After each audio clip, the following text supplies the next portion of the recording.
Click the link in the description below for a chance to win 10 classic best-selling Law of Attraction books. We hope you enjoy this presentation.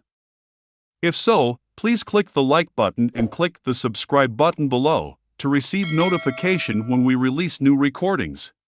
Richard Hargraves presents Imagination Fulfills Itself by Neville Goddard. First published 1968. This audio edition recorded 2023. Digitally narrated using the voice of Jeff Masters for buildingmentalmuscle.com. Copyright 2023 Iron Power Publishing. All rights reserved. Imagination Fulfills Itself by Neville Goddard. I say, imagination creates reality, and if this premise is true, then imagination fulfills itself in what your life becomes. Although I have changed the words, what I am saying is not new. Scripture says it in this manner: whatsoever you desire, believe you have received it, and you will. This statement goes back 2,000 years, yet even before that, Jeremiah tells of the same principle in his story of the potter and his clay. But until imagination becomes a part of your normal, natural currency of thought, you will not act consciously. Like breathing, this awareness must become so much a part of you that you will not turn to the left or the right to praise or blame anyone. When you know this presence, it will not matter if you started life behind the 8-ball or in a palace as a poor or a rich child. You will realize that life is always externalizing what you are imagining. Lacking the knowledge of this principle, you can reproduce your environment, be it pleasant or unpleasant, forever and ever, as you feed your imagination on what your senses dictate.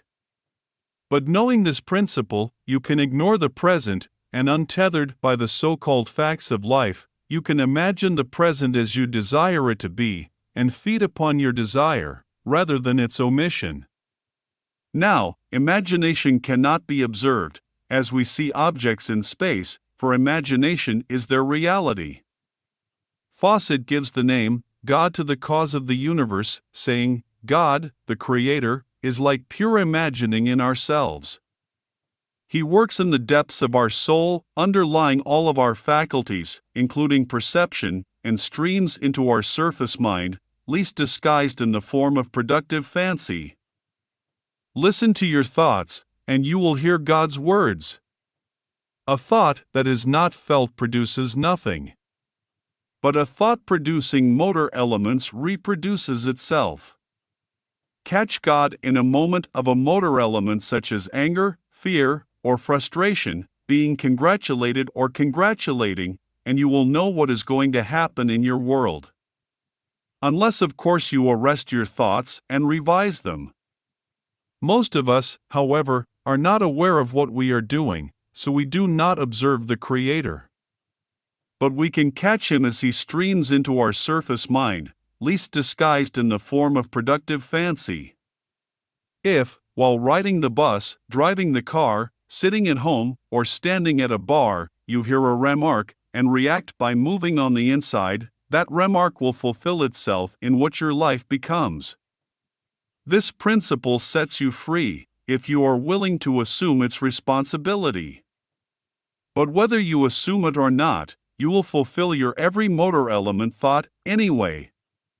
So, in the end, you will not sympathize or condemn, but simply tell those who may be going through an unpleasant experience of this principle, and, if they accept it, let the principle work in their lives.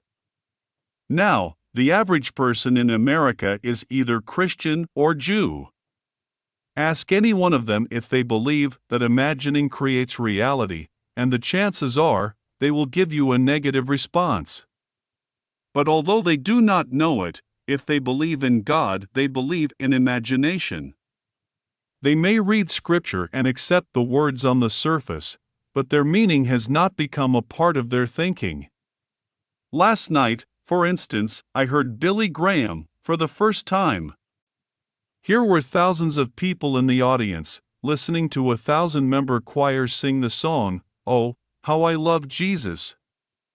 Now, I don't want to be critical, but when I heard Billy Graham speak, I realized that he had not the slightest concept of Jesus, far less his second coming. He said, if Jesus should come now, just imagine, there would be no more cancer, no more heart failures, and no more death. Billy Graham believes heaven is made up of flesh and blood bodies in excrementitious states. And they would have to have bathrooms there if there were no more death. If you were still in a body that is excrementitious, you would have to take in food, which is given you, and what you could not assimilate, you would have to expel.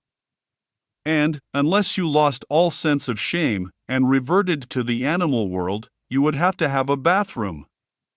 I listened to this man and asked myself, is this the man who was entertained at the White House and received by the Pope at the Vatican? On the other hand, the Pope is equally silly concerning the mystery of Christ.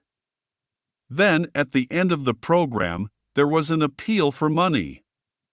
He will give you 2 books, which you hadn't asked for. One interprets the Bible, and the other interprets the first one. All you need do is send in your donation to this simple address. Billy Graham, Minneapolis, Minnesota. But said he, this program is costing us $500,000, and we don't have that sort of money. So, if you are alone, please send in a contribution. But if you are not alone, then take up a collection among all who are with you, and send it in. Now, this goes on night after night for 1 solid week.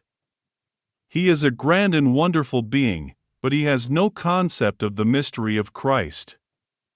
Now, I want to show you what I mean when I say you can be exactly what you want to be. Let me begin by telling you that, for the last couple of months I have felt like the devil. Yet, I knew I was responsible for the hell I found myself in. The doctor gave me every possible test, and when I saw him yesterday, he told me I was a dilemma. Do you know what a dilemma is? It's an argument presenting 2 or more alternatives, equally conclusive against an opponent. In other words, if you start on the assumption that, whatever you choose, your conclusion will be wrong, you have a dilemma. You can use anything as a dilemma. That's me. My blood indicated one thing in a certain test, and the opposite in another. The test solely confirmed what I already knew, that the cause of my discomfort lay in the depth of my soul, and not in any secondary cause, such as a thyroid, heart, liver, kidney, or anything outside of myself. I am wearing a body, but it is not me. I put myself into this body, which limits me. I am its operant power. It cannot be causeful, as it only reflects what I am entertaining in my imagination. I must not justify it, condemn, or excuse myself in any way. Knowing I did not feel well, I changed my feeling, and when the tests, which I had taken to please the one I love, came back, I learned I was a dilemma. I ask you to take the same responsibility. To not pass the buck to any person, organization, situation, or circumstance, but to discover for yourself that imagining truly does create reality. If the cause of all life is God, then God must be all imagination. And because you can imagine, then, like God, you are pure imagination in yourself. Regardless of what reason and your senses deny, you can imagine anything and bring it to pass, if this premise is true. Now let me share a few wonderful letters I recently received. A lady writes, in July, my car needed repair. As I signed the credit slip, agreeing to pay the cost of $62, I imagined it was a check, for I never sign a check, unless there is money in the bank to cover it. August and September passed with no request for payment. In September, a man stopped by and, eager to sell his house, asked me to list it for him. I told him that I was no longer in the business, and recommended my former broker. I forgot all about it, but in October, just before the car repair statement arrived, I received a referral commission from my former broker in the amount of $68. $6 more than the cost of the repair of my car. Here the money, like the story in the 6th chapter of Luke, came to her pressed down, shaken together, and running over. Everyone in the ancient world had a big pocket, where grain was placed and pressed down, until it ran over. Just like the baker's dozen, this lady received her $62 plus. Then she said, "For some time now, my favorite chair has needed new upholstery." Choosing the material and pattern was easy, but the cost of $87 had to be imagined. So, rather than limit myself to an exact figure, I simply imagined my chair as already newly upholstered. While sitting in it, I denied its worn cover, and when thinking of it while in another part of the house, I always saw it as I desired it to be. In early September, while on vacation, our neighbor had a heart attack. His wife, desiring to be with her husband, asked if their son could stay with us until their return. Since he and our son were playmates and inseparable, John stayed with us for 5 beautiful weeks, and when his mother asked how much she owed me, I kiddingly said, "Nothing." But someday when you have an old, worn-out $100 bill tucked in your billfold, and you don't know what to do with it, you can give it to me. And the lady replied, "That's exactly what my husband and I agreed to do," and from her billfold she took a folded $100 bill and gave it to me. That money paid for the chair's new cover, plus an additional $13. Again, we see the money came to her pressed down, shaken together, and running over. When you apply this principle towards the seeming other, you are applying it towards yourself, because there is no other. We are told that when Job forgot himself in his love for his friends, and prayed for them, his own captivity was lifted. Then all that he seemingly had lost was returned, multiplied 100-fold. As you forgive another, by thinking of him as you would like him to be, and persuading yourself of the reality of your imaginal act, you are forgiving him for what he appears to be, by putting him into an entirely different state.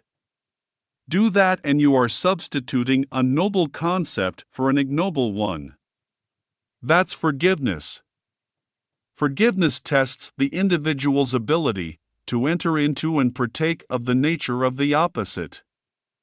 A priest will say, "I forgive you," yet when he passes you on the street, he remembers what was confessed. If he can remember, he has not forgiven. The memory of what was done or said must be replaced by something else, so that the former can no longer be remembered. If the present Mrs. Onassis remains Mrs. Kennedy in your eyes, you have not forgiven her, because you are still seeing her in the old state. Forgive her by so losing yourself in the idea of her new state, that it is all you can remember, and not the former one. Keep thinking of her in the former state, and you have pulled her back into it, for there are only states externalized. Now, here is another story. My friend went to Pittsburgh this summer to visit a childhood friend who expressed a desire for a new Baldwin organ.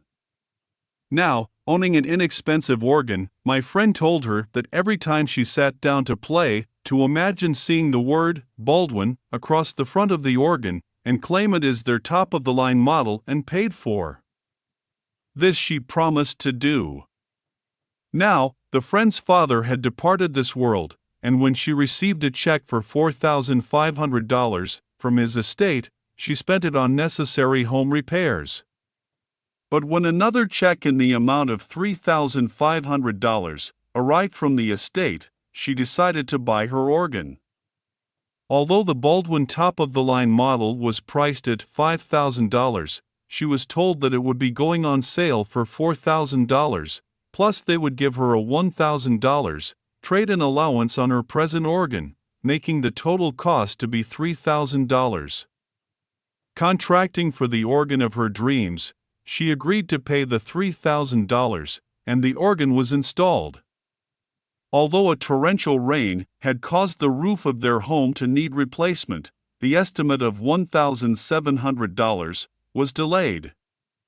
So, when it arrived, my friend received a call from her friend, asking why the roofer had waited to give his estimate until after the Baldwin had been purchased.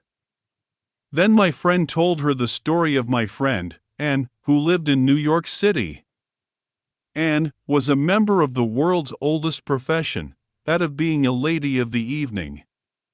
She often came to my meetings, but this day we met on the corner of Broadway and 72nd Street, where she told me this story. One day, while walking by a hat shop, she fell in love with a beautiful hat in its window with a price tag indicating a cost of $17.50. Wanting it so much, she decided to apply this principle, so in her imagination she placed the hat on her head, and as she walked up Broadway, she felt the hat on her head. She would not look in a store window and be disillusioned, and when she arrived home she imagined taking off the hat and placing it on the top shelf before looking in the mirror. 10 days later, a friend called and invited her to lunch. When she arrived, the friend handed her a hat box, saying, "I don't know what possessed me, but I bought this hat, and when I brought it home, I realized I had made a mistake.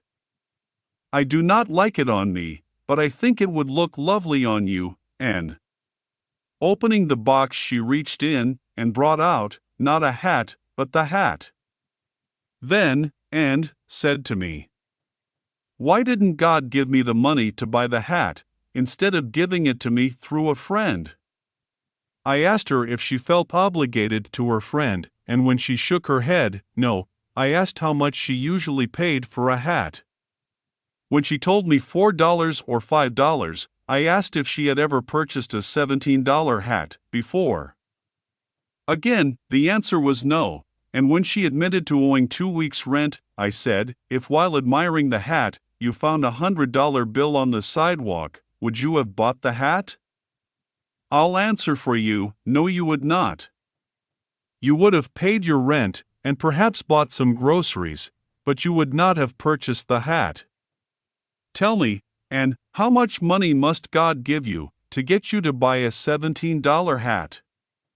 If He gave you $1,000, you wouldn't have bought it, for you are not in the habit of buying such expensive hats, so God knows best how to give you the hat you desired." After telling the story, my friend asked, "How much money must God give you to buy the organ?" "You have the organ because you imagined it. Now, apply the same principle towards the new roof, for imagination will not fail you. Here is a principle the lady used for her organ, but when a new roof was needed, she forgot the source of the phenomena of life. Reason came in and told her all of the money from her father's estate was gone. If you will let it, reason will take this divine gift from you and leave you poor, indeed. For you have the gift of possessing whatever you imagine, if you are faithful to that which you have assumed." Now, a lady wrote, saying, "I dreamed I was in a large department store with a dear friend, who agreed to watch my purse while I shopped. But when I returned, my friend was gone, and my purse was sitting in a paper bag on the floor. Upon opening the purse, I discovered that $30 and a small card which I carry, designating that I am an ordained Unity minister, was missing. I awoke wondering why anyone would want that card. The card contained the central object of truth in her dream. She has paid the 30 pieces of silver, the price paid for truth, and now she has transcended any ordination in this world. As nice as Unity and all of these groups are, they are playing their parts on certain levels of consciousness. But this lady has gone beyond any man-made ism, be it Unity, Christian Science, or science of mind. All of these are man-made doctrines, not based on vision. She was shown that she had paid the price for Christ, and the little card which gave her title to a certain level of consciousness has been removed, for she has transcended the psychological level and entered the third level of the arc of life, the level of vision. She has found Christ because she has paid the price. May I tell you, you have the power within to create anything. Let people be what they want to be, while you set goals for yourself. It doesn't matter what has happened in your life, or what the evidence of your senses tells you, the power of the universe is in you. That power is the Lord Christ Jesus, whose name is, I Am. You will never know it, however, unless you test Him, for only then will you realize that Jesus Christ is in you. I was taught Christ was on the outside somewhere in space. But I took the challenge and tested myself to discover that I am creative. That I create from within and that my life is the fulfillment of my own imaginal acts. I haven't always been wise in my choice, for imagination is always fulfilling its imaginal state, and I have imagined unlovely things, and reaped them by becoming the fulfillment of what I was imagining. Then I became more alert, and discovered I could catch Christ, as He streamed into my mind least disguised, in the form of a creative fancy. If my thoughts were motor-driven, and they were unpleasant, I knew what to expect, unless I revised them. But whether they were pleasant or unpleasant, I knew I would fulfill them. Envy no one. If a man has $500 million, and a girl stands at the top of the social ladder, it is because God in them had the desire, and is fulfilling it. Blake was right when he titled his wonderful picture, More, more, is the cry of the fool. Less than all is not enough.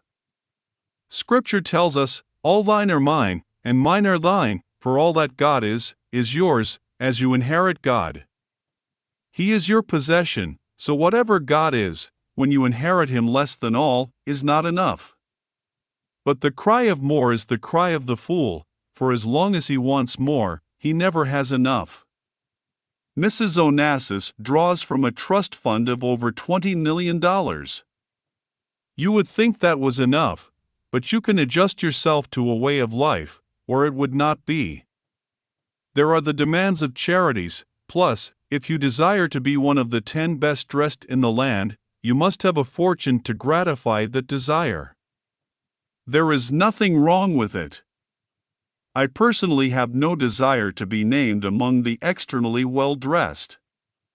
I hope I am internally well-dressed. I hope my light is blinding. I hope my garment is so powerful, one cannot stand in its presence, unless qualified to be there.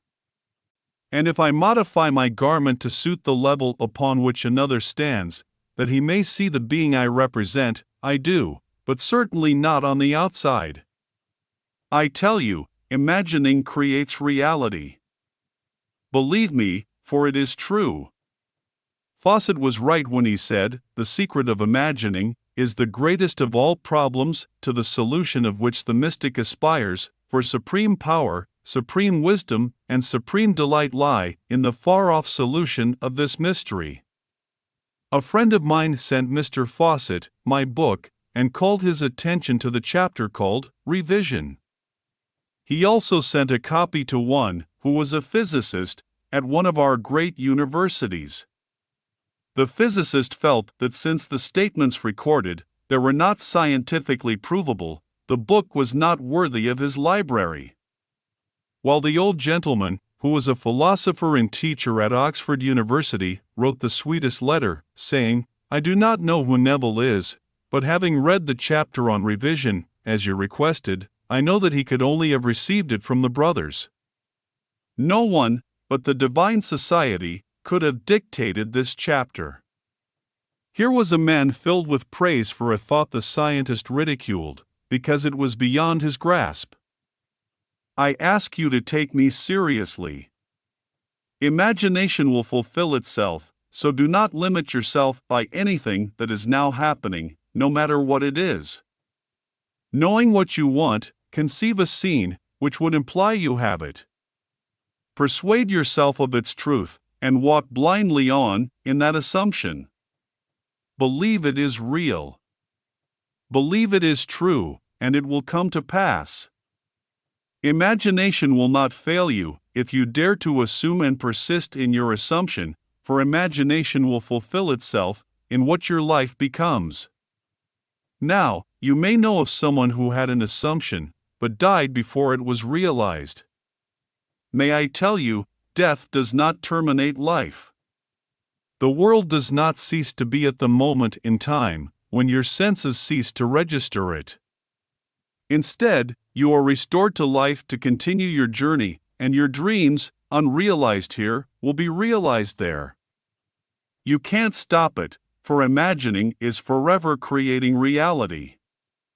When my brother Lawrence was making his exit from this world, I told my sister-in-law that there was marriage in the next world. And she, in a very light vein, said, "I don't want to go now, but do you think Lawrence will be waiting for me so we can get married again?" Well, I answered in the same light vein, saying, "God is merciful. I'll let it be at that, and you can give any interpretation you want to regarding what I have said. But just imagine two people who have spent their life fighting like cats and dogs, wanting to perpetuate it? No. God is merciful. He really is. Once you have experienced an unhappy state, you would have to be a stupid idiot to repeat it. But after the resurrection there is no giving or taking in marriage, for you are above the organization of sex, away beyond it. Now let us go into the silence. End of lecture. We hope you enjoy this presentation. If so, please click the like button and click the subscribe button below to receive notification when we release new recordings. Click the link in the description below for a chance to win 10 classic best-selling Law of Attraction books